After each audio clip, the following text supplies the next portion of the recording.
Yan, sige po, pasok na po sa lahat po na nasa labas. Pasok na po tayo sa ating bahay-sambahan para po tayo makapagsimula na. Maraming salamat po.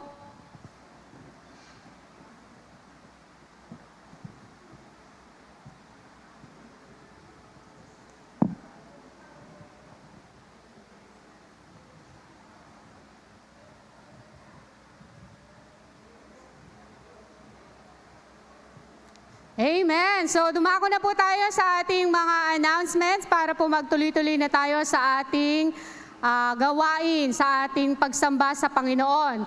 Atin pong ipag-pray ang parating na si Bishop Israel Sanois na magvivisit po coming this July 13, 2023 for his safety po na makarating po siya ng maayos dito sa atin, makasama natin siya.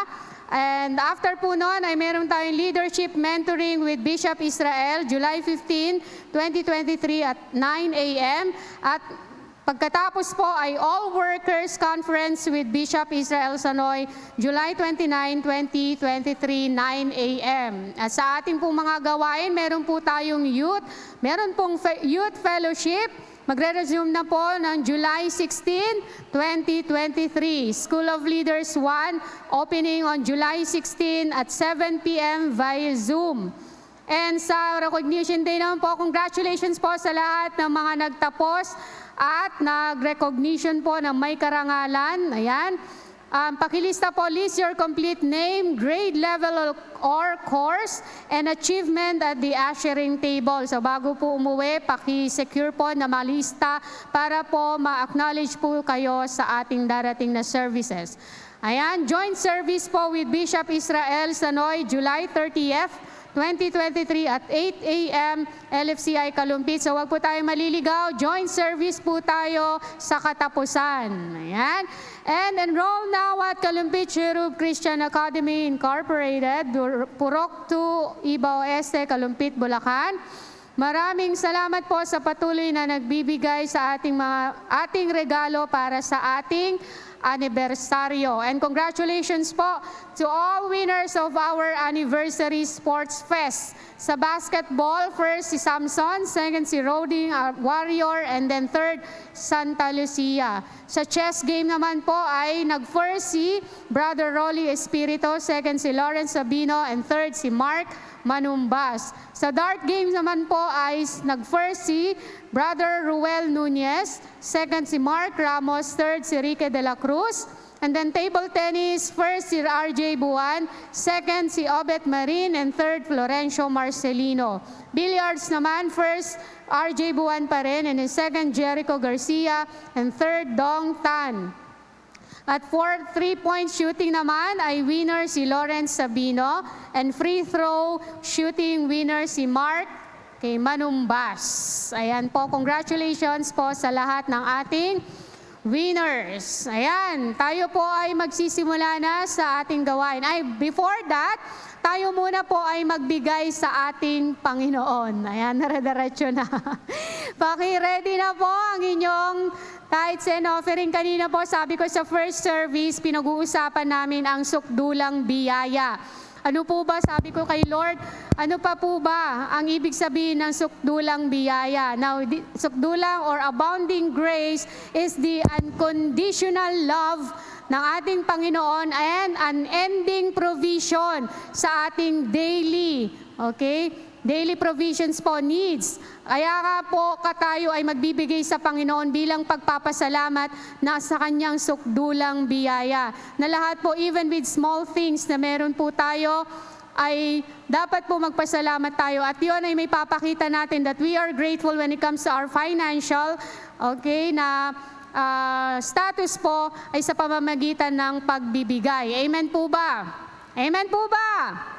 Amen. Nakahanda na po ba ang ating ibibigay sa Panginoon? Tayo po ay manalangin. Amen. Ama naming nasa langit, Salamat po sa umagang ito. Salamat o Diyos na kami po ay binigyan mo ng biyaya at kami magpapasalamat sa pamamagitan ng aming pagbibigay. Nawa ay kaluguran mo, Panginoon. Nawa ay mapangiti ka namin maging sa aming pagbibigay sa umagang ito.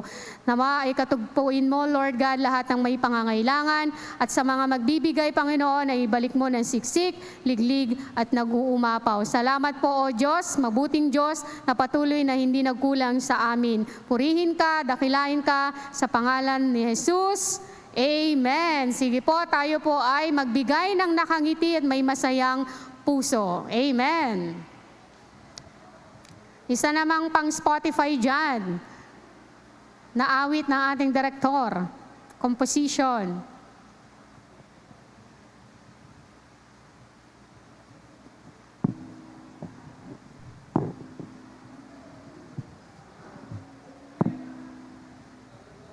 Ay, walang sound.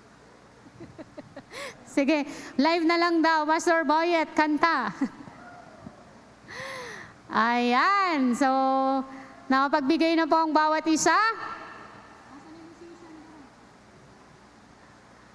Tayo na po ay sumamba sa ating Panginoon. Inaanyayahan ko po ang bawat isa na tumayo sa oras na ito. Lahat po na nasa likod, maaari po ba ay pumasok na po para sa ating pagsamba. Amen?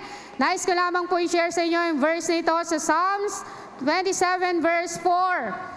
Here's the one thing I crave from Yahweh, the one thing I seek above all else. I want to live with Him every moment in His house, beholding the marvelous beauty of Yahweh filled with awe, delighting in His glory and grace. I want to contemplate in His temple. Amen? Kung meron po tayong one thing, okay, na talagang nanaisin na iyon ay sa presensya sa templo ng ating Panginoon. Amen po ba? Bago ang lahat, ay mauna muna ang ating Panginoon sapagkat hindi kompleto ang ating linggo kung wala po tayo sa pagsamba sa ating Panginoon. Kaya sa oras na ito, tayo po ay sasamba sa Panginoon. Tayo po ay manalangin. Salamat po aming Diyos na mabuti.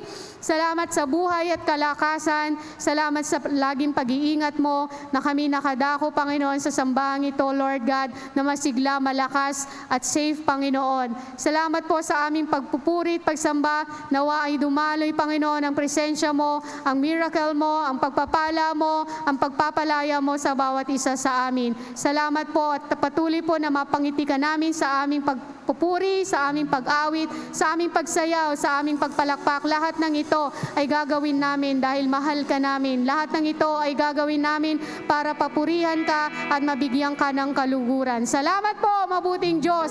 Nawa, Panginoon, maging matagumpay ang araw na ito. Madakila ka sa iyo ang pinakamataas na papuri at pagsamba sa pangalan ni Jesus. Amen and amen. Hallelujah. Palakpak sa ating buhay na Diyos. Woo! Hallelujah. Tayo ay sumamba at pawit sa Panginoon.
nagbabago.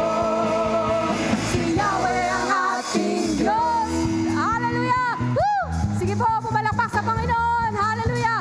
At tanggapin ang pagpapala mula sa Panginoon sa umagang ito. Woo! Amen!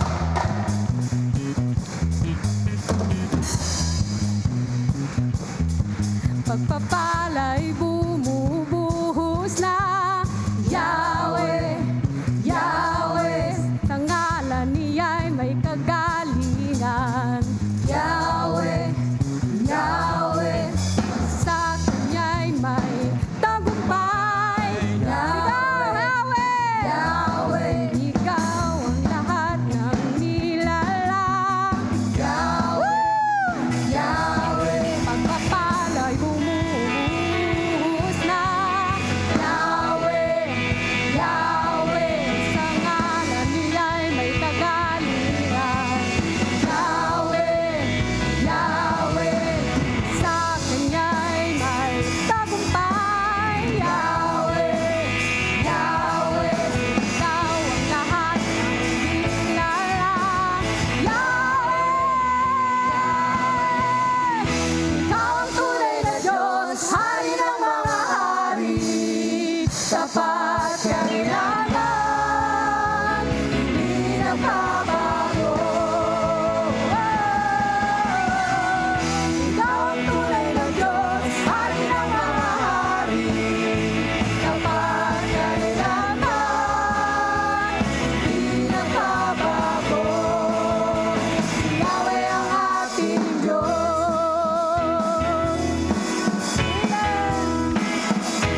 Yahweh ang ating Diyos. Si Yahweh ang ating Diyos. Purihin ka, O Yahweh. Hallelujah. Hallelujah. Tuloy ang kaibuti mo, O aming Diyos. Hallelujah. Purihin ka. Salamat, Panginoon. Tuloy ang kaibuti mo. At patuloy na aming aawitin ang kabutihan mo sa aming buhay. Patuloy kaming magpapasalamat, Panginoon. Hallelujah.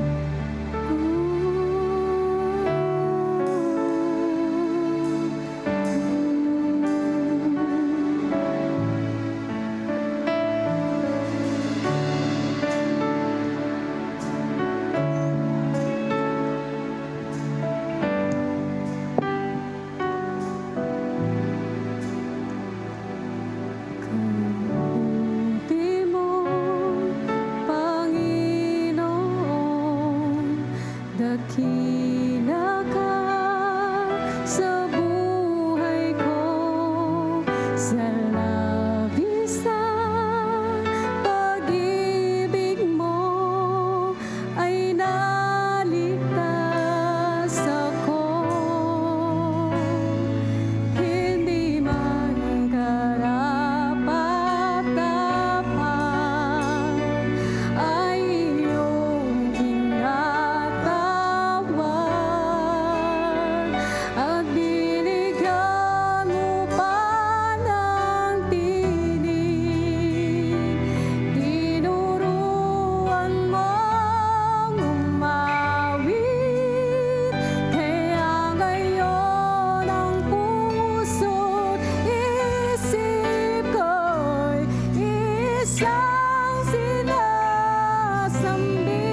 naming aalalahanin ang kabutihan mo, Panginoon.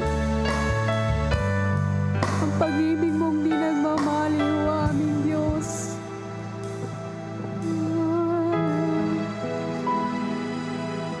Salamat sa sukdo ng biyaya mo.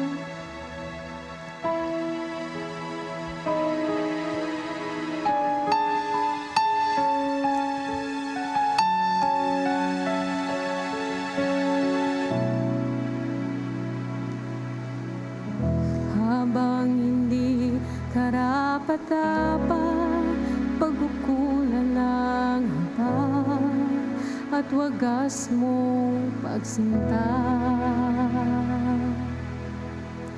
Habang walang kakayanang masuklian ka ng mabuti sa lahat mong ginawa.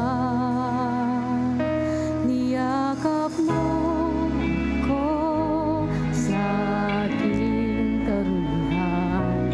Ibig mo ko nang di kayang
Hallelujah! We worship your name.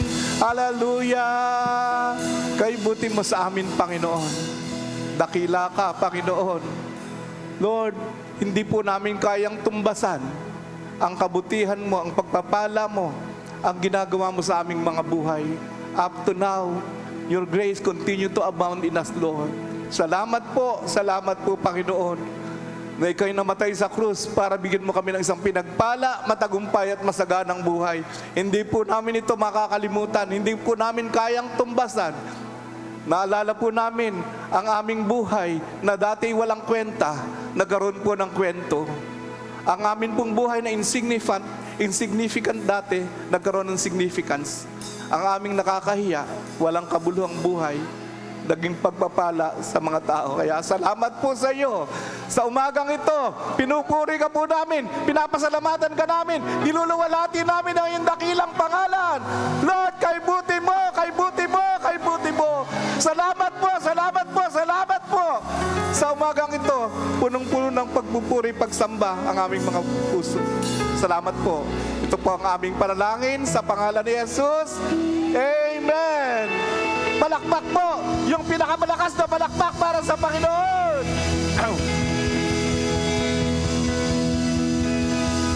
Hallelujah! Hallelujah! Hallelujah! Purihin ang Panginoon. Praise the Lord. Hallelujah. Bago po tayo magtuloy-tuloy, may nagbulong po sa akin dito na meron daw pong magpapatotoo. Sige. May magpapatotoo raw po. Mga kalalakihan na nanggaling po sa Peñel. Isa o dalawa? Tinatawagan po natin.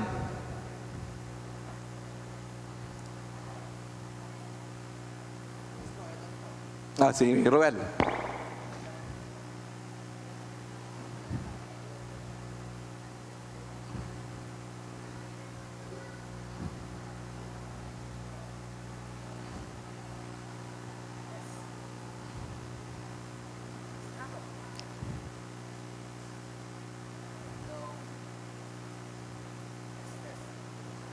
Hello, Mike.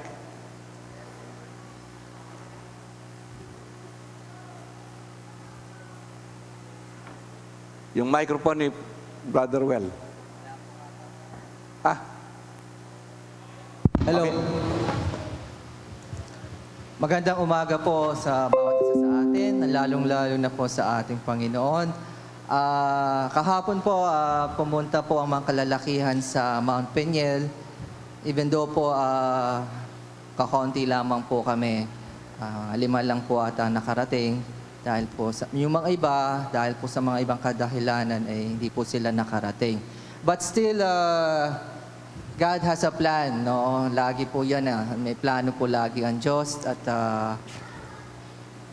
sinamahan po talaga kami ng ating Panginoon. Mararamdaman po, no, kahit po lang ilang kami, nararamdaman po yung presensya ng Panginoon magmula nung umalis po kami rito sa Kalumpit hanggang makarating po kami ng Mount Peñel. Ang maisishare ko lamang po, sabi nga po ni Pastor Chun, bagamat konti lamang tayo, kung ano man yung na makukuha natin dito, dalhin natin sa church. No? Dalhin natin ito. At yun nga po, napaka-powerful po ng mga messages po ni Pastora Mary Lou. Even though na pangalawa ko na po to, but still, yung salita ng Diyos laging bago.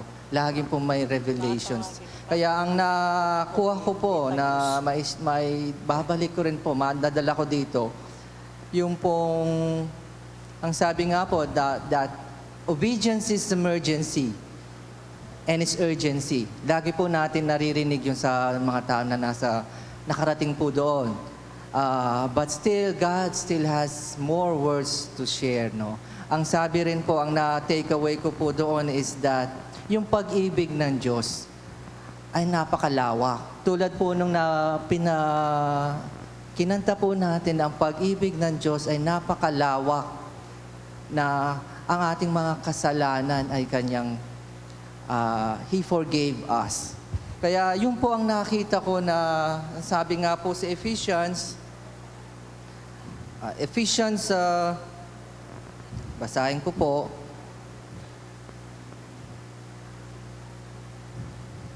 sa Ephesians chapter 3, verse 18 to 19, ang sabi po sa Ingles, "And I pray that you being rooted and established in love, may have power together with all the Lord's holy people to grasp how wide and long and high and deep is the love of Christ, and to know this love that surpasses knowledge." Yung po yung yung pagmamahal ng Diyos sa atin. Tulad po nitong cross na yan. Kung makikita niyo po, gaano yung pong vertical at yung horizontal line po niya yan, yung gaano kataas po yan, at gaano kalawak ang nakikita po natin, ganon din daw po yung pag-ibig ng Diyos sa atin. Kaya yun po yung isang nakakita ko po doon. Kaya po tayo na akala natin ay perfect na tayo, meron po tayong mga, sabihin natin na kumpleto na tayo, pero may mga pagkukulang pa po tayo pala. At dito po sa Mount Peniel, mararamdaman po natin yon na meron pa pala tayong mga pagkukulang na pwedeng punuan ng Diyos. Yung pong tinuro niya na the I am, ang dami po pala nung I am na yan na 42. Na anak po pala tayo ng Diyos. Pero bakit tayo dumadaan sa mga problema, mga pagsubok na hindi natin naintindihan? Pero sabi ko nga po, pag-ibig sabi, pagmamahal ng Diyos, anak Kanya. Kung anak Kanya, hindi niya tayo pababayaan. Sana po na mag-invest po tayo. Although malayo po ang Mount Peniel, 265 lang po ata. But still, it's worth your effort na pagpunta doon. Hindi lamang po yung mga kalalakihan, but every one of us po. Maramdaman po natin yung mga pagkukulang natin sa ating sarili. No? Hindi ba tayo perfect? We are in a working process. But pag nandoon po tayo, parang pinupuno po ng Diyos yung mga pagkukulang na yon. Tulad po ni Job, he wrestled with God at nakita niya po, magmula nun, hindi na po siya nagbago. Hindi na po siya nandun sa dati niya. And he was called Israel. So, ganun po. Merong calling po ang bawat isa sa atin. Sana po, pagbigyan natin ng panahon, oras, na makapunta po tayo doon. So, yun po. God bless po sa bawat isa at to God be the glory po. Ayan po, patuloy po namin ini-encourage ang bawat isa na pumunta po sa Mount Peniel at hindi po kayo magsisisi. Pag pumunta po ang bawat isa ron, makikita po nyo, magpapakahayag ang Diyos sa bawat isa sa atin. Okay na?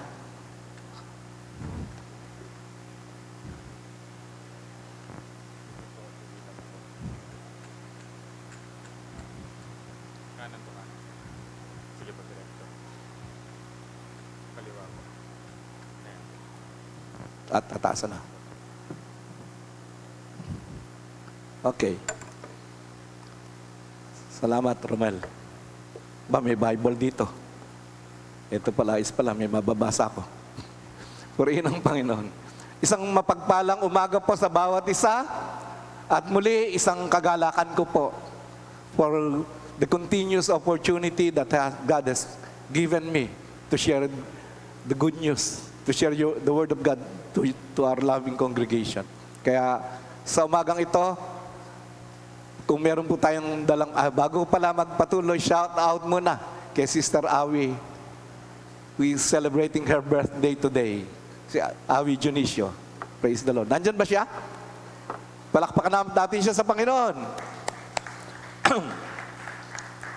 So sige po, kung meron tayong banal na kasulatan, let's open our Bible in the book of Acts, chapter 1, verse 8.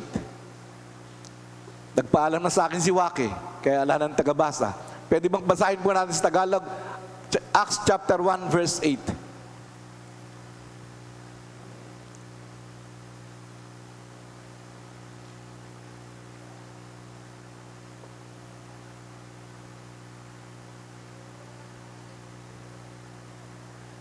Ayan.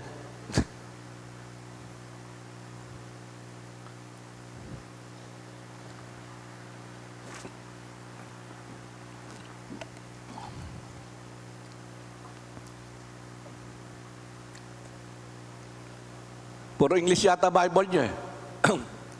Kalabang. Kasi kita lang. Sabi ron, Acts 1:8, "But you shall receive power after that the Holy Ghost is come upon you, and you shall be witness unto me, both in Jerusalem and in all Judea and in Samaria and unto the uttermost part of the earth." Data pa tatanggap kayo ng kapangyarihan pag bumaba na sa inyong banal na Espiritu at magiging saksi ko kayo sa Jerusalem, sa Judea, sa Samaria at sa dulo pa ng daigdig. Tayo po'y manalangin. Ama, nagpapasalamat po kami sa umaga po na ito, sa pananambahan namin ito, at salamat po sa pagkakataong ito na kami po ay makakarinig ng salita. Kaya nawa po yung mga salitang aming maririnig, maging kalakasan po namin, maging paalala sa namin, na talagang magamit po namin ito para lalo kami mag-apoy sa aming pagsunod, sa aming pananampalataya, sa aming paglilingkod kayo. Kaya pagpalain mo ang mga salita na amin pong pagbubulay-bulayan sa umagang ito, pagpalain mo yung mga anak mo na makikinig. Kaya maraming salamat po sa iyo lahat ng kapurihan, pagsamba, pasasalamat. Ito po ang aming panalangin sa makapangyarihang pangalan ni Jesus. Amen. Amen. Palakpakan po natin ang Panginoon. Siguro yung attendance natin ng mga 8 lang. Kasi yung palakpak niya parang kukunti. Hindi ko alam po. Ang pag-uusapan po natin ngayon, yung Acts 1:8 po ito, ang bibigyan ko pong titulo, The Need for Power. Sabi nga nyo, The Need for Power. Ang pangangailangan ng kapangyarihan. Sa palagay kaya nyo, kailangan natin ng kapangyarihan? Kailangan ba natin ng kapangyarihan? Kapangyarihan para po magawa natin ang kalooban ng Diyos. Amen? Alam mo yun, sa ating society, sa ating lipunan ngayon, marami mga tao ang naghahangad ng kapangyarihan. Maraming ang mga tao, laging gusto kumandidato. Kandidato ng Pangulo, Pangalawang Pangulo, Senador, Congressman, Governor, Vice Governor, Provincial Board Member, Mayor, Vice Mayor, Konsihales, Barangay Captain, maski nga yung SK Chairman. Alam nyo, sa panahon po natin ngayon, sa palagay nyo, bakit kaya naghahangad sila? Yung mga politiko, bakit naghahangad silang manalo sa kanilang pagkandidato? Hindi kaya ang iniisip nila kapag sila'y nanalo, kaakibat nito ang power. Amen po ba? Sa panahon natin ngayon ang daming nagagastos ng mga politiko pag kumakandidato. Sa President, billion. Senators, meron ding umaabot din ng billion. Ayaw lang nilang aminin talaga. At maski nga po, pag kumandidato ngayon ng isang barangay captain, ang balita ko nga po sa amin sa Ibao Este dati, nagkakaubusan ng milyon pag kandidato lang sa pagkakapitan. Bakit? Handa silang gumugol ng salapi para manalo lamang. Hindi ba kapag kasi nanalo ka, makakakuha ng kapangyarihan. Makukuha mo ang kapangyarihan, pag ikaw'y nakaupo, madali lang kumita ng pera. Yung iba nga, ginagawang hanap buhay pagiging politiko. Ang pagkandidato, pag nanalo, para madaling magkapera. Ang iba naman, gusto nila, yung power nga, kasi magagawa nila kung anong gusto nila. Minsan, maraming nga nagmamalabis sa kanilang tungkulin. Yung iba naman gustong sumikat. Pag ikay kandidato nanalo, sikat ka. So yun po ang nagagawa ng power. Kaya marami pong nagnanais na makakuha ng kapangyarihan. Pero sa mundong ito, they want power because of personal ambition. Mga pansariling ambisyon, mga pansariling kagustuhan ang ibig para magkaroon ng kapangyarihan. Para tumanyag, yumaman, magkaroon ng kapangyarihan. Pero ang pag-uusapan po natin sa umagang ito, sa Acts 1:8, yung pangangailangan ng kapangyarihan para magawa natin ang kalooban ng Diyos sa buhay po natin. Amen po ba? The need for power. Power. Sabi ron, but ye shall receive power after that the Holy Ghost is come up. Oh, medyo hindi ko gusto yung grammar eh. Kunin ko na. But you shall receive power after the Holy Spirit has come upon you, and you shall be witnesses unto me both in Jerusalem and in all Samaria and in Judea and unto the uttermost part of the earth. So dito po, makikita natin, yun pong, ang pangako ng Diyos, ang pangako po ni Jesus, sa kanila, nung si Jesus po umakit papuntang langit, kitang-kita ng mga kalad, tumataas siya. At sinabihan niya mga alagad niya, manatili kayo sa syudad. At the Holy Spirit, and the Holy Spirit, I will give the Holy Spirit to you. You will be endued with power. Kaya nga ang pangako bibigyan sila ng kapangyarihan. Kasi kailangan ng mga mananampalataya. Ang pinagsabihan po dito, mga disciples, mga believers. At merong inuutos sa kanila, ang Diyos, yung Great Commission, na para po lumawak ang gawain ng Panginoon. For the furtherance of the gospel, for the advancement of the kingdom of God. Ito po ang utos sa kanila. Kaya nga, they need power.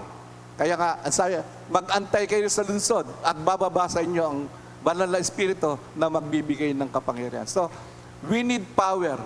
Why? Kailangan ba natin kapangyarihan mga mananampalataya? Bakit ba natin kailangan ng kapangyarihan? We need power because we have our enemies. Si Satanas, ang kanyang mga cohorts, ang kanyang mga kampon. Ano ba trabaho niya? Ang trabaho po ni Satanas at ang kanyang mga kampon, matatagpuan natin sa John 10:10. A. Ano sabi ron? The thief cometh not but for to steal and to kill and to destroy. Kaya lamang naparito ang magnanakaw ay upang magnakaw, pumatay, at mangwasak ng buhay. Ito po, yung statement of faith ng demonyo. Siya ay naparito. Ang kanyang trabaho, magnakaw, nakawin yung pagpapala ng mga mananampalataya. Nakawin yung mga pagpapalang nakahanda para sa kanila. Pangalawa,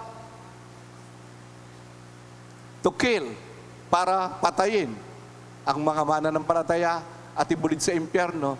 At sabi ron, the thief cometh not but for to steal and to kill and to destroy, para wasakin, sirain po ang buhay natin. Yan po ang ginagawa ng mga demonyo sa paligid natin. Yung mga demonyo, mga influencer yan sa mundong ito. Sila po yung sinasabi dun sa, ano bang version yung, Ephesians 6:12. Sabi ron, for we wrestle not against flesh and blood, but against principalities, against powers, against the rulers of the darkness of this world, against spiritual wickedness in the heavenly realms. Kaya nga, may mga kapangyarihan, pamunuan na nandun sa himpapawid. Ito po yung ating kalaban. Nun pong si Satanas ay magrebelde sa Panginoon, Lucifer ang kanyang pangalan dati, siya ay pinarusahan ng Diyos at ang kanyang mga cohorts at ihinulog po rito sa mundong ito. Kaya at the present time, si Satanas at ang kanyang kapon, nag-ahari po sa mundong ito. Kaya nga sabi ng, ano ba yung 2 Corinthians 4:4, sabi ron, in whom the God of this world is Satan, in whom the God of this world has blinded the mind of those people who do not believe, lest the light of the glorious gospel of Christ, who is the image of God, should shine upon them. Ngayon, ang trabaho po ng Diyos ng sanlibutan si Satanas, binubulag po ang ating mga kaisipan. binibigyan tayo ng mga masasamang kaisipan para hindi sumunod sa ating pong Panginoon. Ang trabaho niya, to steal, to kill, and to destroy our lives. Ilang bang buhay na ang nasira dahil sa kagawa ng kaaway? Dati nga, hindi ba kabilang po tayo ron? Sirang buhay. Mabuti na lang kung naninira siya ng buhay, ang ating Panginoon, meron din siyang ginagawa. Diba, John 10:10, the thief cometh not but for to kill and but for to steal and to kill and to destroy. Sabi ni Jesus, I have come that you might have life and that you might have it more abundantly. Yung buhay na sinira ng kaaway, muling inire-restore ng Panginoon. At ang kanyang expertise, yung buhay na nasira, pagagandahin niyang muli. Kaya nga sabi ko kanina, yung buhay ko na dati nakakahiya, na walang kabuluhan, nagkaroon ng kwento. Nagkaroon ng kwenta kasi nagkaroon ng kwento. Insignificant dati, nagkaroon ng significance. At dating nakakahiya, walang kabuluhan, kahit pa paano naging pagpapala sa mga tao. Amen po ba? Ganun po ang ginagawa ng Panginoon. At ang kaaway po, may power din po siya. Hindi siya, kaya nga marami po ang nadadaya niya. May power po siya. At sabi nga, siya yung God of this present world. Small g, God of this present world. At ang liling lang, he is the deceiver, siya ang sinungaling, siya ang ama ng kasinungalingan. Kaya nga, para mapagtagumpayan po natin ang gawa ng kaaway sa ating mga buhay, we need power. Amen po ba? O kayo hindi na nyo kailangan ng kapangyarihan?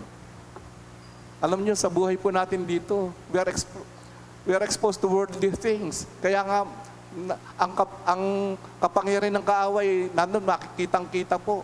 Marami sa atin dito ang hindi pa makasunod ng gusto sa Panginoon. Marami rito ang in bondage pa doon sa gawa ng kaaway sa ating mga buhay. Many of us are still loving this present world. Di ba? Sabi ng Bible, 1 John 2:15, love not the world, neither the things that are in the world. Huwag daw po nating mahalin ang mundong ito, ni yung mga bagay sa sanlibutan ito. Marami pong tao sa mundo. Mahal na nila ang mundo. Nag-iipon na ng kayamanan sa mundong ito, na para bang ang kanilang buhay hanggang sa, parang habang buhay nandito sa mundong ito. Pero sabi ng Bible, tayo po ay pilgrims, aliens, temporary citizen, sojourners lang daw po tayo sa mundong ito. Ang tunay nating tahanan ay ang kalangitan. Kaya nga po, ang utos sa atin, love not the world. Baka pagka masyado ka ng maraming pag-aari sa mundong ito, chances are, pag ikaw ay gusto ng dalhin ni Lord sa langit, ayaw pang sumama kasi maiiwan mo yung kayamanan mo. Love not the world, neither the things that are in the world. Marami sa atin, hindi maiwanan ng gadget. Mamamatay pag walang gadget. Marami sa atin, talagang nagmamahal na sa mundong ito. Bakit ano ba yung mga nasa mga bagay-bagay sa mundong ito? Ano ba? Sabi ron, love not the world, neither the things that are in the world. If any man loves the world, the love of the Father is not in him. Kira nyo to. For all that is in the world, ang lahat na nasa mundong ito, the lust of the flesh, the lust of the eye, the pride of life. Ito po yung nasa mundong ito. Pag sinabi pong lust of the flesh, ito po yung mga bagay-bagay na pleasurable sa ating mga physical na pangatawan. Yung gustong-gusto natin. Pagkain, last of, na gusto natin matikman. Minsan, gusto natin yung mga marami, gustong kumita ng maraming pera. Yung iba, gusto yung maraming, iba nga gusto maraming girlfriend, maraming asawa. Sex, nag-enjoy sila. Lust of the flesh. Lust of the eye, marami rin ang problema rin ito eh. Ano ba yung lust of the eye? Yung covetousness, yung greediness. Gusto natin, lahat eh, nasa atin. Yung kay Pedro ay kay Pedro, yung kay Juan, kay Pedro pa rin. Parang ganun eh. Wala tayong kasiyahan. Lagi yung lust of the flesh. At lalo na po yung pride of life, yung gusto natin, tayong pinakasikat. masyado tayong egoistic, masyado tayong egotistic. Masyado tayong makasarili, gusto natin tayo ang una, atin lahat ng bagay. Kaya nga po, ito po yung mga bagay-bagay na matatagpuan natin. At wag naman po natin sabihin wala na sa atin ito. Kaya nga po, kadalasan itong nagiging problema natin. Kaya po tayo nakakagawa ng mga kasalanan ay dahil sa mga bagay-bagay na ito. Kaya ang paalala po sa atin, love not the world, neither the things that are in the world. If any man loves the world, the love of the Father is not in him. For all that is in the world, the lust of the flesh, the lust of the eye, the pride of life, is not of the Father, but is of the world. And the world passeth away, and the lust thereof. But he that doeth the will of God, abideth forever. 1 John 2:15-17. Kaya tandaan po natin, kaya natin kailangan ang kapangyarihan ay sapagkat kailangan nating labanan at pagtagumpayan ang lahat ng gawa ng kaaway sa ating mga buhay. Amen po ba? O hindi na nyo kailangan ng kapangyarihan? Hindi na po ba natin kailangan ng kapangyarihan? Hindi ko alam kung may kausap pa ako rito. Kung ilan kami, kung ilan tayo. Pero tandaan po natin, we need power. We need power to overcome all the works of the devil in our life. Amen po? We need power. At yung power na to, available ba? Available pa para sa atin? Actually, yung Greek word sa power, mula po sa salitang dunamis. At itong dunamis po, dito po kinuha yung root word ng dynamite. So, pag sinabi pong power dito, matinding kapangyarihan. Kasi hindi po ganun kadaling talunin ng ating kaaway. Of course, we know that he is a defeated foe. Pero defeated lamang po siya kung talagang tayo po ay susunod ng 100% sa atin pong Panginoon. Pero kapag hindi po tayo sumusunod sa Panginoon, makikita po natin, there is a possibility na matalo po tayo. Kaya nga sabi ng Bible, be sober, be vigilant, because your adversary, the devil, is a roaring lion, walketh about seeking whom we may devour. 1 Peter 5:8. Watch and pray that you may enter into temptation, for the spirit indeed is willing, but the flesh is weak. Matthew chapter 26, verse 41. Kaya nga kailangan nating manalangin. Kasi nandoon po ang gawa ng kaaway sa ating mga buhay. Pwede tayong matalo kung tayo po ay magpapabanjing-banjing. Salamat na lamang po sa biyaya ng ating pong Panginoon na patuloy na sumasagana sa ating buhay. Kagaya nung sinasabi ni Sister Janice kanina, yung awit natin, hindi ko na matandaan kasi hindi ko nababasa. The grace of God continue to abound in us. Kaya ito po ang nagiging dahilan para makaya nating pagtagumpayan. At yung power po ito available, but you shall receive power after that the Holy Spirit has come upon you. Ibig sabihin, matatanggap natin ang kapangyarihan kapag bumaba na ang banal na Espiritu sa ating buhay. Amen po ba? Sino po ba rito ang binabaanan ng banal na Espiritu sa kanyang buhay? Na kumikilos ang Holy Spirit sa buhay natin. Alam nyo, without the Holy Spirit working in our life, we cannot make it. Amen ba? Without the Holy Spirit working in our life, it is very impossible for us to make it and to be overcomers. Tandaan po natin yan. Kaya nga, ang sabi ng ating Panginoong Jesus, alam na alam niya, you shall receive power after that the Holy Spirit has come upon you. Kailangan natin mapagtagumpayan ang lahat ng gawa ng kaaway natin. Kaya kailangan po natin na sa mundong ito, ang problema natin yung compromising. Masyado tayong compromiser. Kasi we are in this world, but we are not of this world. Nasa mundong ito tayo, maraming impluensyang mundong ito, pero hindi tayo taga rito. Tandaan natin. Huwag nating iisipin mahabang panahon na mananatili tayo rito. There will come a time. Pupunta na tayo sa tunay nating bayan. For our citizenship is in heaven, sabi sa Philippians 3:20. For our citizenship is in heaven. Kaya po, tandaan natin, gamitin natin ang kapangyarihan na ibinigay ng Diyos sa atin para pagtagumpayan ang lahat ng gawa ng kaaway sa ating mga buhay. At ibinigay niya yung kapangyarihan ito, ang Holy Spirit, for us to be a witness. Ano ba sabi sa verse? But you shall receive power after that the Holy Spirit has come upon you, and you shall be witnesses unto me. So ito po yung, kaya pala tayo binigyan ng kapangyarihan para maging witness po tayo sa mundong ito. Amen po ba? Yan ang sabi sa verse eh.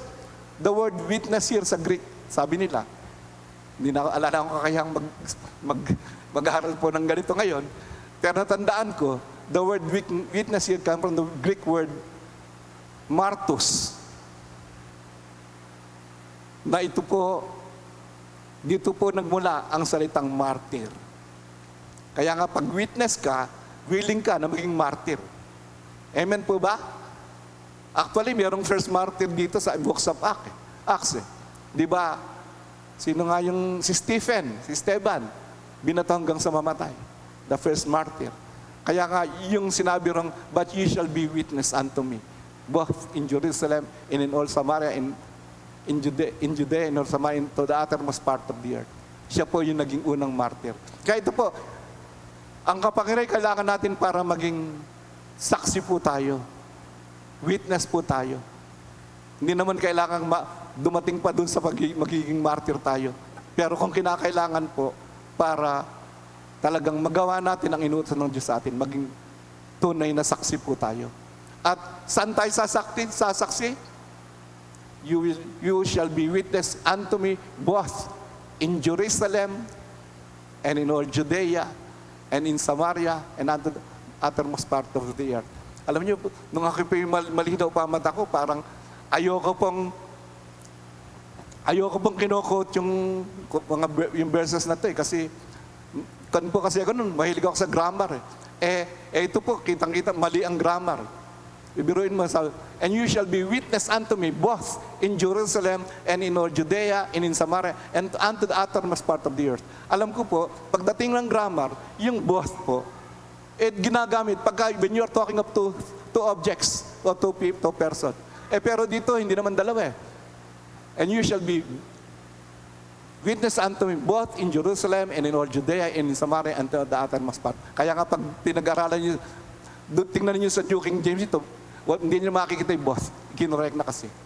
Kaya, kasi ganun po ako nung akin nakakabasa pa eh. Pagka pumali ang grammar, ayokong i-quote eh. Kaya, praise the Lord. Pero, yun pong mga binabanggit dito, ang Jerusalem, meron pong kahulugan meron significance po dun sa Israelita yan. Ang Jerusalem po, this is the place of the center of worship for all Israel.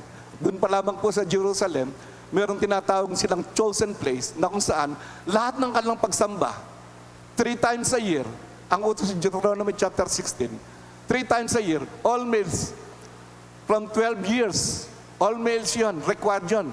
Yung mga babae, kahit hindi pumunta, pero yung all males, required sila pumunta sa Jerusalem to celebrate the 3 annual feast na mahalaga sa mga Jewish people.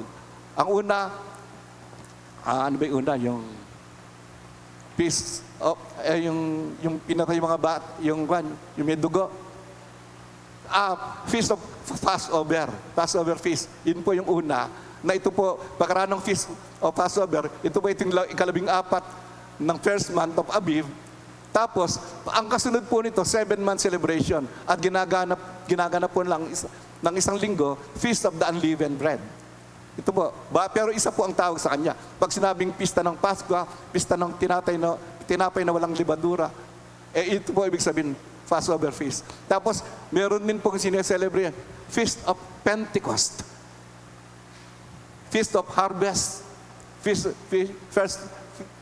of Weeks din po. At yung ikatlo po, Feast of Tabernacle. Na ito po, pag sila po ay nagse-celebrate nito, lahat sila, centralize ang worship, pupunta sila sa Jerusalem para sumamba at migay ng mga offering sa atin pong Panginoon. Kaya makikita nyo, yun pong Acts chapter 2, nung ibinigay nung naranasan nila yung kapangyarihan ng Banal na Espiritu na bumaba sa kanila at sila'y napuspos ng Banal na Espiritu, nagdaraos po sila ng feast nun. Anong feast yung dinadaos nila? Feast of Pentecost. So, dun pong panahon yon, yung 12 tribes of Israel, from 12 years above, pupunta po pag magkaroon ng centralized worship sa Jerusalem.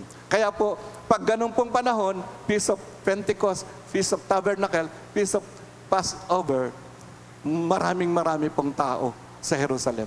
Kaya kung makikita po nyo sa Acts chapter 2, na nagsilita sila iba't ibang wika, naiintindihan ng mga tao kung saan lupalop ng galing yung kalang sinasabi. At kung mapapansin nyo, 3,000 people were added to the church. Siguro sabihin nyo, totoo kaya yun? 3,000 kagad naligtas. Sa dami ba naman ang pumunta doon sa feast na yun? Biro mo, 12 tribo ng Israel pumunta ron para sumamba sa Panginoon. Siguradong maraming maliligtas at marami pa sumusunod. Kaya nga, very significant po sa kanila yung you shall be witnesses unto me both in Jerusalem and in all Judea.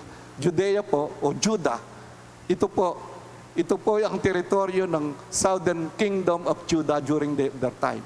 At nasa Judah po, nandoon po ang Jerusalem, the center of worship.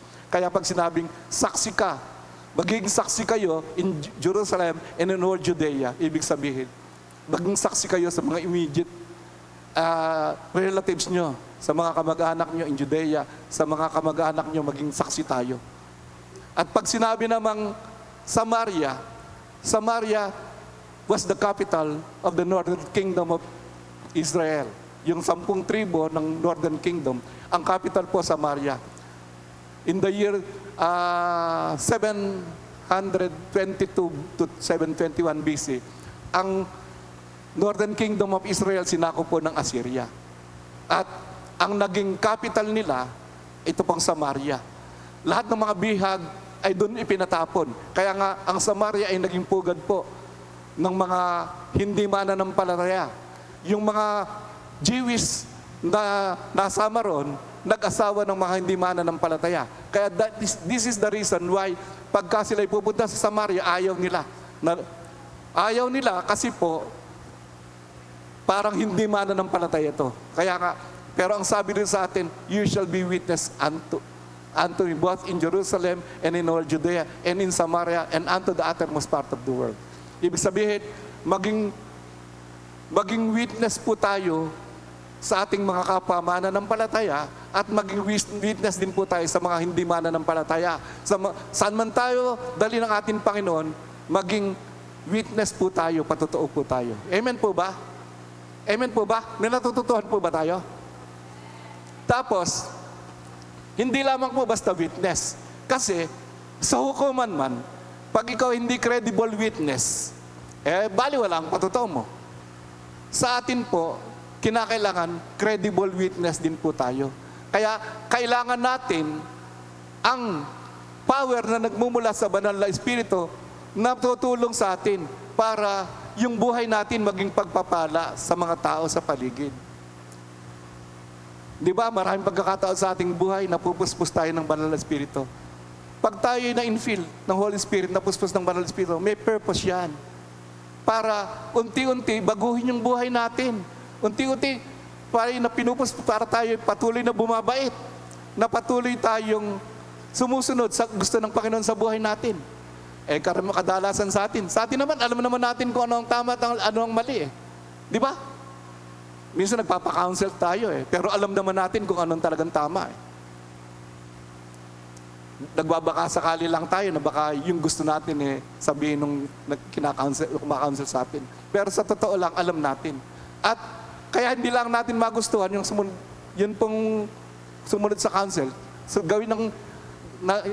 kaya hindi natin nagustuhan gawin yung tama, gawin ng mabuti, gawin ng utos ng Panginoon. Kasi kadalasan po, yung kalooban ng Panginoon, lumilihis. Hindi po ito tumutugon sa gusto nating mangyari sa buhay natin. Sa aminin natin at hindi, ang kalooban ng Diyos, ibig niya, na talagang mabago yung buhay natin. Na isuko natin ang ating buhay sa ating Panginoon. Kasi, yung topic nga ni Bishop ngayon, yun pong breaking the bondage of chains in our life. Masyado tayong, minsan alipin tayo sa paggawa ng kasalanan. At kung minsan, alam naman natin na kasalanan ginagawa natin, pero binibigyan natin yung justification. Kasi gusto natin yung nangyayari sa buhay natin. Gusto natin na sumikat, gusto natin tayo nangunguna, gusto natin maging tanyag, gusto natin magkaroon ng pera kahit sa masamang paraan. Gusto natin yan Pero, Kaya nangyayari yung hindi natin gusto. Kasi iba yung gusto ng Panginoon. Ang gusto ng Panginoon, yung bagay-bagay na katutulong sa atin para unti-unti tayong dumago sa ating pananampalataya, na unti-unti tayong maging pagpapala sa mga tao sa paligid natin. Amen po ba? Ang gusto ni Lord, maging mabisang patotoo. Pag napuspos tayo dapat, walang masasabi sa atin ng mga magulang natin na kung minsan, paano napunta sa church, wala namang ginagawa dito sa bahay. Paano napupuspos, pero sa kabila ng pagiging puspos, ang dami pa rin masamang pananalita, tumataya pa sa wedding, at kung ano-anong mga bisyo, naninigarilyo, umiinom. The reason why God, kung bakit po ang Diyos ay pinupuspos tayo para magkaroon ng pagbabago sa buhay natin. Gusto ni Lord, ang plano niya sa buhay natin, to be conformed to the image of His Son, our Lord Jesus Christ. Maging katulad po tayo ng ating pong Panginoon. At ang ibig po niya, maging halimbawa tayo sa mga mananampalataya at sa hindi mananampalataya sa ating buhay. Amen po ba? Maging reliable witness, effective witness, credible witness po tayo na paniniwalaan sa korte ng Diyos, na kapag tayo nagsalita, kung ano yung sinabi natin, ginagawa natin. Our talk shall be our walk. Minsan po, ang gandang dating manalita, pero yung sinasabi natin, hindi natin ginagawa sa buhay natin. Sabi nga, para tayo mga politiko rin nangangako tayo, pero yung pangako natin, hindi natin tinutupad. Naalala ko tuloy, dami na ikaw nangako sa akin. Pero nangako na nga tutuparin pa ba yun? Nangako na nga Pero bilang mga mananampalataya, for us to be a credible witness, para maging witness tayo ng ating po Panginoon, we need power. At kapag nagkaroon tayong kapangyarihan, makikita po natin. Magagawa nating sundin yung sinasabi ng salita ng Diyos. Magkakaroon tayo ng palabra de honor, na kapag tayo nagsalita, as much as possible, yung sinabi natin, gagawin po natin. Nakukonsensya tuloy ako May pinangakuan ako ilang kabataan. Sabi ko, ititreat ko sila. Nagkataong nagkaroon ng medyo gastos ako. Hindi ko ngayon nagagawa. Mabuti na, nung minsan, nag-birthday yung kapatid ko, iba, dito ako sa bahay, napakain ko na. Pero yung iba, hindi pa rin Pero huwag kayong mag-alala. Pagka medyo maluwag-luwag na tayo, yung pangako ko, tutuparin ko. Ganun po kasi ang dapat natin, tayo mga mananampalataya. Kapag ikay nangako, tutuparin mo.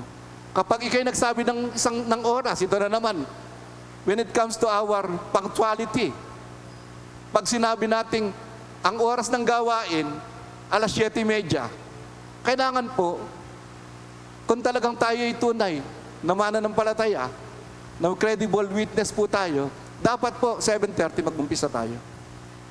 Kapag tayo ay nakipag-appointment sa oras, irespeto naman po natin yung ka-appointment natin. Pahalagahan po naman natin sila. Bigyan sila ng respeto. Kasi mahalaga sa kanilang oras kung pag-iintayin mo ng isang oras, kawawa naman sila. At lumilitaw pa na wala kang respeto sa kapwa mo.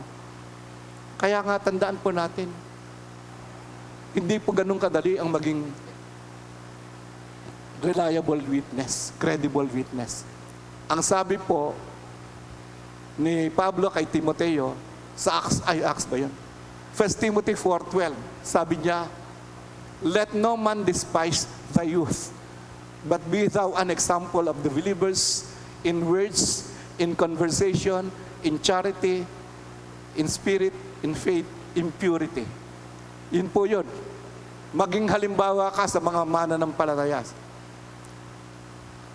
Paano tayo magiging halimbawa?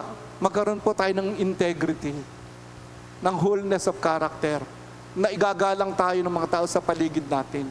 At dito po magiging dahilan para makuha natin, maimpluwensyahan natin sila na sumunod naman ng palataya at maglingkod sa Panginoon. Sabi niya, be an example of the believers in words. Tayo po ba example sa ating mga pananalita? O baka ikaw naman madalas para kang dragon, bumubuga ng apoy sa pagsasalita mo pagka ikay galit. Be thou an example of the believers in words. Pangalawang binanggit in conversation. Sa King James po kasi pag binanggit ang salitang conversation, parang ibig sabihin lamang po ito yung ating way of life, ang ating conduct. Kaya nga sa Hebrew chapter 13 verse 5 yata yun eh, let your conversation be without covetousness. Pag sinabing conversation, yung pamumuhay mo, yung conduct mo, yung way of life mo. Kumusta na po ba ang pamumuhay natin sa ating pang-araw-araw na buhay? Kumusta na po ang conduct natin? Nagiging pagpapala pa tayo sa mga tao sa paligid natin. Be an example of the believers in words, in conduct. Tapos yung charity po rito, palitan natin ng love. In love, kumusta po natin yung pag-ibig natin, unang-una sa Diyos at sa ating kapwa. Meron ba tayong pagmamahal at pagmamalasakit sa mga tao na kapaligid sa atin? Minsan hindi natin mapansin yung mga tao sa paligid natin kasi ang ating mga mata nakapokus sa ating sarili. Masyado tayong selfish. Kaya nga, tandaan natin, maging halimbawa tayo. Kung meron lang ding pagkakataon na tumulong tayo sa kapwa, tumulong po tayo. Sabi sa Galatians 6:9, let us not grow weary in doing good, for in due time we will reap if we will not lose heart. Kung ikaw alam mo yung kapatid mo, na nangangailangan at hindi pangangailangan at meron nga namang kakayahan, bakit hindi mo tulungan? Yung iba naman, nadadala kasi. Yung iba naman kasi, nagmamalasakit ka na, inaabuso naman. Na parang hingi na lang ng hingi, umaasa na lang palagi, na para bang yung taong nagbibigay, katungkulan nila na suportahan ng pangangailangan mo, which is not so. Hindi po ganun. Salamat nga sa mga tao ngayon na nag-aabot sa atin, tumutulong sa atin financially. Pero hindi po nila responsibility yon. Of course, kung ibig nila, pwede yun. Pero tandaan po natin, huwag naman nating abusuhin ng kanilang kagandahang loob. Tandaan po natin, tayo po ay pinagpapala ng Diyos. Sabi nga, the reason why God bless us is for us to be a blessing to others. Of course, God blessed us to enjoy our blessings. Di po ba? Para enjoy natin yung pinaghirapan natin. Tulungan natin ang ating mga mahal sa buhay, ating mga kapatid, ang ating mga magulang.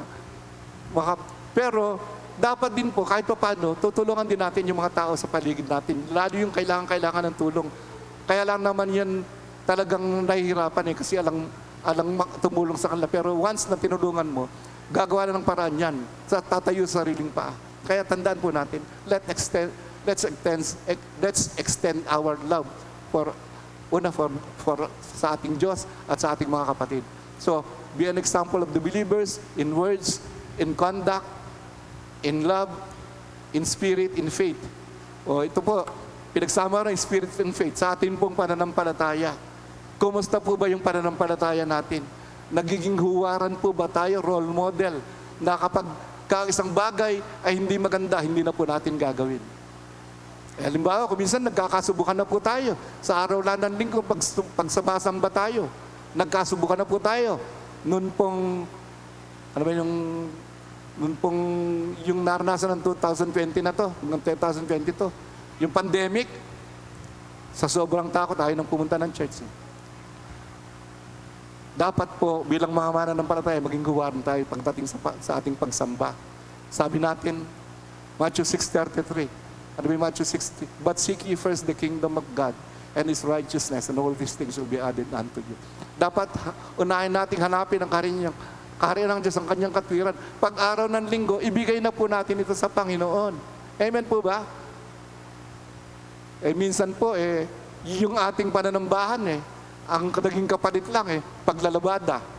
O kaya, mag-aanak sa kasal, meron pang mamamasyal lang, pupunta ng mall. Ganun lang po ba wala po ba tayong conviction na kapag araw ng linggo, kinakailangan nandoon tayo sa bahay ng Panginoon? Maging role model po tayo pagdating sa ating pananampalataya. Paalala uli ni Pablo kay Timoteo, hindi lamang sa mga bata ito, para sa lahat sa atin ito. Be an example of the believers in words, in conduct,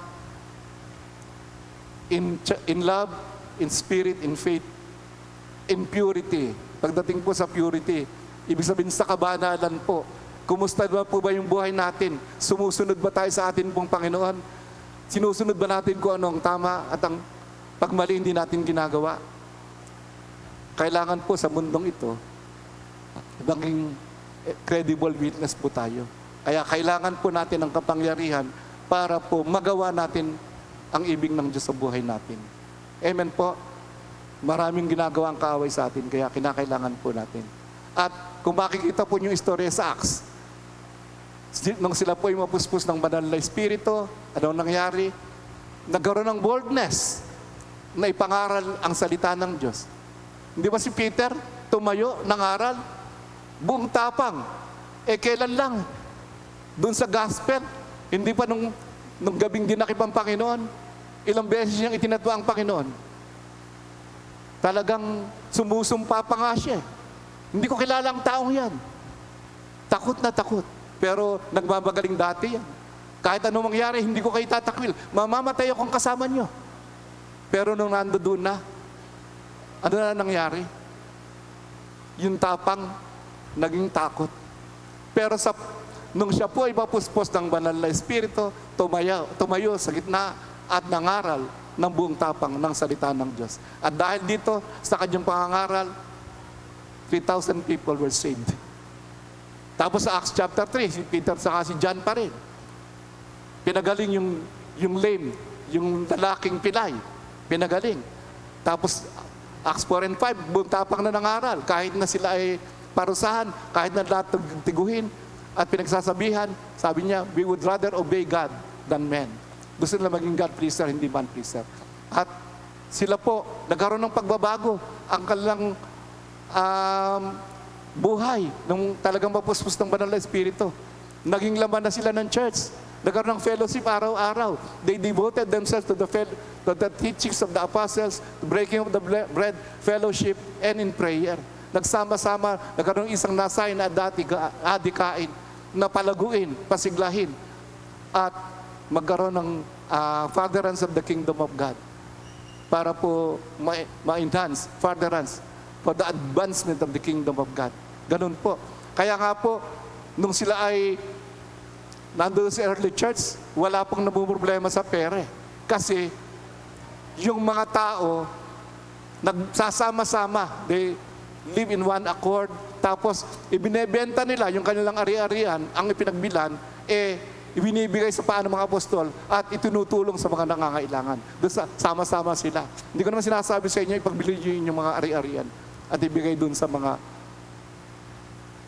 nangangailangan. Pero ang ibig ko pang sabihin, kapag tayo ay napuspos ng banal na Espiritu, pag kumilos ang Diyos sa buhay natin, ang pagbibigay hindi na po magiging pahirapan. Para po kasing makalasing ito. Pag ikay nalasing sa alak, naturally, pag ikay nalasing, biglang tatapang ka. Kung ikay dungo dati, tatapang ka. Tapos, kung ikaw medyo makunat, kung medyo kuripot ka, naranasan ko po kasi dati ako makikinom. Sa inuman dati, pagka mag-uumpisa ng inuman, alang magpatak-patak. Gusto nila, nagugulangan. Pero once na nakainom na yan, pagka nakatikim ng alak, mamaya-maya, magpapatak-patak na yan, magiging galante na nga. Meron pa nga kwento dati, pag humiga, tayo piging pera, wala akong pera. Pero pagka nakainom na yan, pag sinabi, tayo piging pera, lalabas ka agad ng pera, nagiging galante. Praise the Lord. Kaya mainam pala, pag sa ating mga gawain, talagang nasain natin na mapuspos ang bawat isa para madali lang magbigay. Lalong-lalo kung magbibigay para sa Panginoon. Amen? Kaya nga, yun pong kapangyarihan ay kailangan natin para maging effective witness sa mga tao sa paligid. Kasi ang mission po natin, ipangaral ang mabuting balita ng kaligtasan sa lahat ng lupalop sa mundo. At magagawa namin po natin to kung merong power na nagmumula sa Panginoon na magagamit natin para labanan at pagtagumpayan ang lahat ng gawa ng makaway sa ating mga buhay. Amen po ba? Sabi po nung pinag-aralan natin, but ye shall receive power after that the Holy Ghost is come upon you, and you shall be witnesses unto me both in Jerusalem and in all Judea and in Samaria and unto the uttermost part of the earth. At ang ibig ko pa rin pong ipunto rin dito, yun pong kapuspusan ng Banal na Espiritu, nung bumaba ang Banal na Espiritu, ang pinaka-initial evidence po, yung speaking in tongues. Kaya nga, makakatulong po sa atin yung speaking in tongues. Makakatulong po ito para talagang magkaroon ng pagbabago sa buhay natin. Kaya sa ay tanghali na po siguro. Sa tanghaling ito, nawa po nasain ang bawat isa sa atin na talagang magkaroon tayo ng kapangyarihan, na mapuspos tayo ng banal na Espiritu para magpatagumpay natin ang lahat ng gawa ng kaaway sa ating mga buhay. Amen po ba? Pwede po ba tayong tumayo? Sino po ba rito ang naranasan ninyo mapuspos ng banal na Espiritu? Naranasan nyo. Sabi ko nga, the evidence of the infilling of the Holy Spirit ay kung magsasalita tayo sa ibang wika. Kaya bakit hindi po natin hangarin sa umagang ito na mapuspos tayo ng banal na Espiritu? Let's try to speak in tongues. Worship the Lord, speak in tongues. Kaya sama-sama po tayo sa umagang ito, mag-worship tayo sa Panginoon.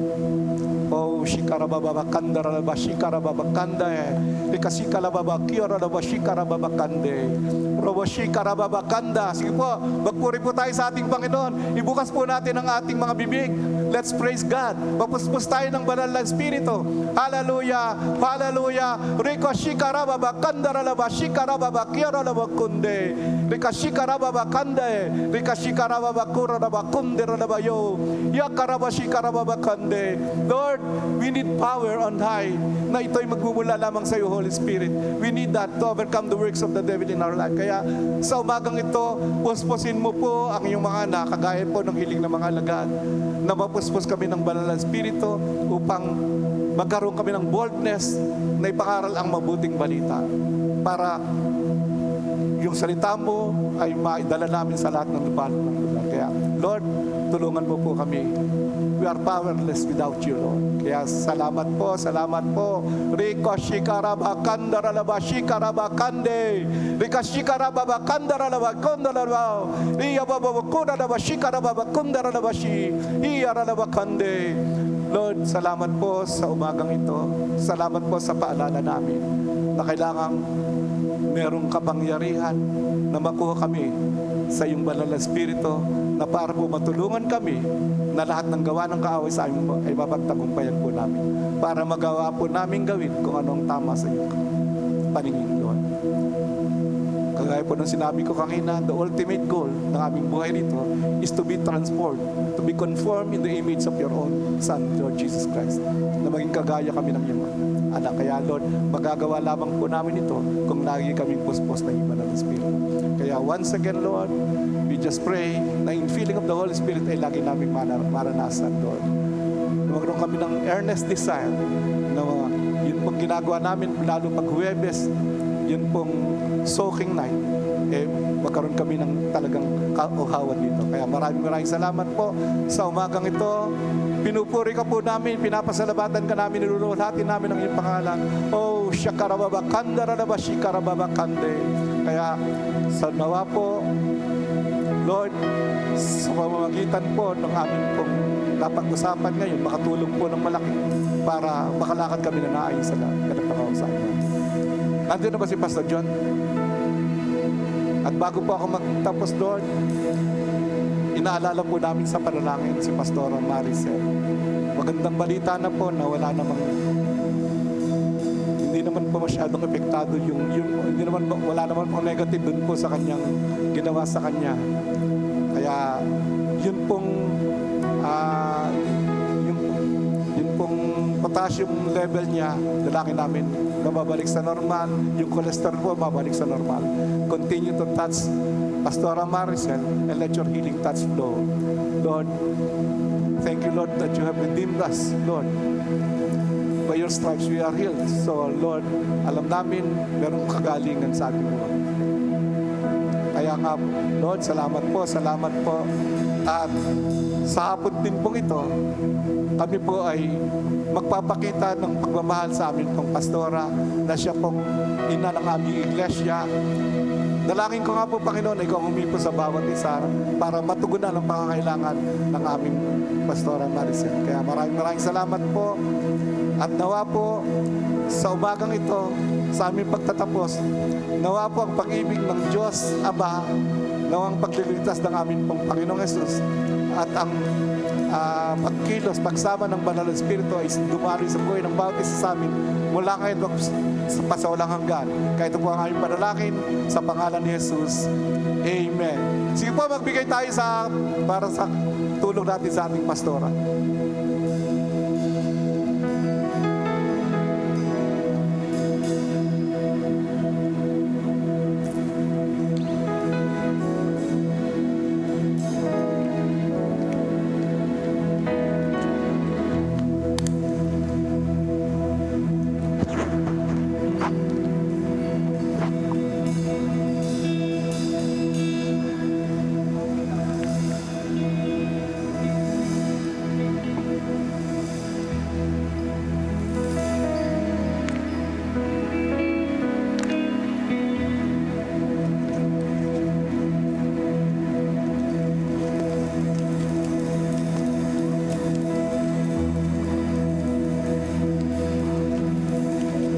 Ay.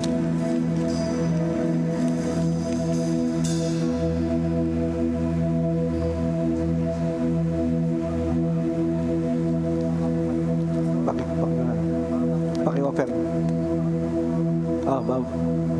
Ay, purihin ng Panginoon. So, lupon ko. Thank you for watching our online service. We appreciate your support until the end. Thank you for streaming, sharing, and tagging your friends. We hope to see you face to face here in our church. The stars you send is surely a great help to our online and social media ministry. Always remember that you are greatly blessed, highly favored, and deeply loved. Please stay connected with us and with God through our different on-site fellowship and online programs. Let us worship God together on our Sunday celebrations. First service at 7:30 a.m., second service at 10 a.m. On-site at the Worship Center and live stream at LFC Kalumpit live page. Plant a seed of hope and faith early in our kids. Engage them on Kids Sunday School. First and second service at the Prayer House. Maximize your youth and enjoy your season. Join our iClick Youth Fellowship, Sundays at 3 p.m. Are you a young professional? Share your workplace stories and be encouraged on our JPEG Fellowship, Sundays at 3 p.m. Let us all together seek God first and thank Him every morning through Every Gising is a Blessing, Mondays to Fridays at 7 a.m. Live at LFC Kalumpit live page. Strengthen your leadership skills with our Quarant Training, Leadership Mentoring, Tuesdays at 7 p.m. via Zoom or live stream at Encounter God online group. Worship and learn His Word together as a family. Be a part of Every Home for Christ every Wednesday or by special arrangements through the leaders and workers. Overflow and have more of God's presence through our soaking and special prayer night. Thursdays at 7 p.m. Worship God and share life together with our areas.